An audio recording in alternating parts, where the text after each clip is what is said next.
new ways to win. We'll see you back here Wednesday night. Good night, everyone.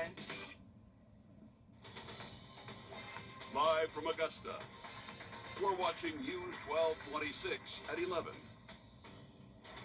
It's already got raindrops on our big screen, and it looks like runoff day in Georgia might have raindrops on it too. Hello, everybody. Election day tomorrow, runoff day that is. Voters going back to the polls, and Emily, they might need a rain jacket. Yeah, I would say have the rain jacket as you step out the door and keep it close by throughout the day. So we are anticipating a few hit or miss showers starting early in the morning, lasting off and on throughout the early afternoon hours as well. That's going to keep our temperatures a little bit on the cooler side of things. Overcast sky conditions, likely going to be a little bit of a gloomy Tuesday for us. But we do have a potential flash flood risk for us, marginal flash flood for your Tuesday. Once we get into Thursday, Friday, that will kind of start to expand a little bit. And Friday, we could see a decent amount of rainfall for us as we go throughout the end of the work week. But good news is your weekend is looking mostly dry. I'll have a more detailed look of what we can expect not only tomorrow, but for the rest of the work week coming up. Rain jackets on Monday, rain boots on Thursday. Thanks, Em. Tonight, upgrades are coming to parks in North Augusta. Money for improvements approved by the city council there. You're Ethan Hunter live here in the studio with us to answer the what, when, and where. Yeah, but summer is when we see our local parks get some of their highest use, with parents looking for free outdoor activities for their kids out of school. In North Augusta, the mayor tells me that one of the highest used city parks is at the North Augusta Community Center, especially that basketball court. The infrastructure around that park seeing an investment from the city. That's it. What I say? Weston and RJ face off. I'm good. 1v1 at Maud Eden Field Park almost every day. Like, I live right down the road from here, and it's like, it's the only park I can really go to. Chris is Weston's dad. He's been taking them here for a decade. He just likes to play outside and practices basketball, man. He's always practicing. They're always outside playing. With school out and summer in full swing, kids go to North Augusta parks to pass the days. I'm just glad there's something here for kids to do off the games and outside, you know, not just in the house all the time. Monday's city council meeting authorized funds to repave the parking lot and put in LED lights at the park, with improvements to the community center too. We put a lot of money into the inside refinishing of the community center a couple years ago. Now we are going to put that same amount of money into the outside because the lighting is terrible. It needs to be lit better and safer. We need nice parking. North Augusta's parks have grown with the city, with recent upgrades to Creighton Park and Riverview's tennis courts too. To have so many parks in our downtown, in neighborhoods, in areas that are being used, this is the time to use it. For RJ and Weston, they just need a hoop or a patch of grass. This is their local place to go, man. To have a good time. That investment is around $300,000 for infrastructure upgrades to that park and that community center, as well as kids and adults fill the city's 18 parks. Ethan, thanks. Good to see those guys out there having a blast, and upgrades coming to that court they must love.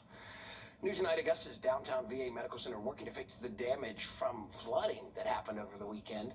That water from a busted pipe there. We're told 3 floors were affected. Tonight, some patients with appointments are being rescheduled as work to fix that damage continues.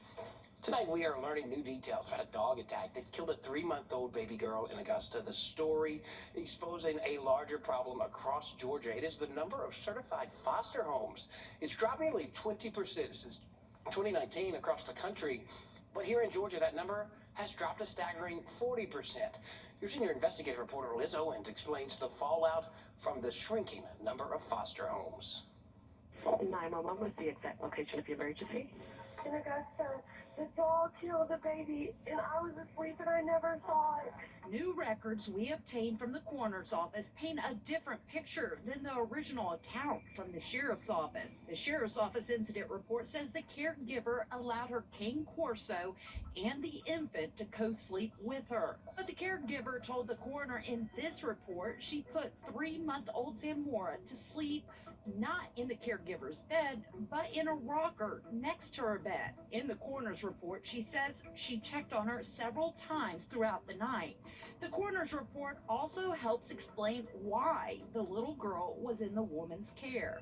The woman told the coroner Zamora's mother is her former foster daughter. She said the baby had been staying with her for about 2 weeks while the young mother received mental health services. The report also notes Zamora's mother had been homeless with no stable place to live. It's a tragic picture that sheds light on a much broader problem in Georgia, the drastic decline in foster families. Not only was Zamora's caregiver her mother's former foster mother, she also works at a local foster care agency. During a time when the state is struggling to find enough homes for children in crisis, the woman who works to find foster homes had 9 children in her own home, fostering at least 6 of them. There are just not enough foster homes to handle the children in crisis. Data shows the number of certified foster homes in Georgia has dropped about 40% since 2019, double the national average. Former News 12 investigative reporter Sierra Cummings, now reporting in Atlanta, spent years investigating what happens when there aren't enough homes. This practice called office hoteling, and it's just like the name implies, when there isn't enough placement options, so not enough residential facilities, not enough foster homes. Cummings reporting found when kids, especially teens with behavioral and mental health needs, can't be placed, some end up in spaces where conditions can quickly become unsafe. And when they're coming home every day, it's to these rooms that aren't at all designed for living. And so it was a process that, what experts told us, perpetuated this cycle for trauma for kids in state custody. We still don't know the full backstory in this case, but again, we do know the caregiver was fostering 6 children, ages 5 to 17, at a time when many families say the state stipend makes fostering financially out of reach. This story continues to just be heartbreaking. We are also learning from that coroner's report the caregiver adopted that cane corso about a month ago from a local shelter. That report says she took each one of those foster children to meet the dog before deciding to adopt him. Ahead of the runoff election tomorrow, candidates spent their final day making Well, looking at rainfall totals throughout the next 7 days, we can expect to see 1 to 2 inches, some spots a little bit higher than 2 inches. So beneficial rain is on the way. I'll talk about timing coming up. Big value. Ready to grab and go at Parker's Kitchen. Value deals starting at just $4. Make your next stop Parker's Kitchen. First Alert weather isn't just a forecast, it's your advantage. Get early warnings for severe storms. With accurate forecasts from a team that stays on air when the weather turns dangerous. Warnings now in effect all the way from Plan your day with confidence and get the latest update straight to your device. first to warn, first to track, First to protect.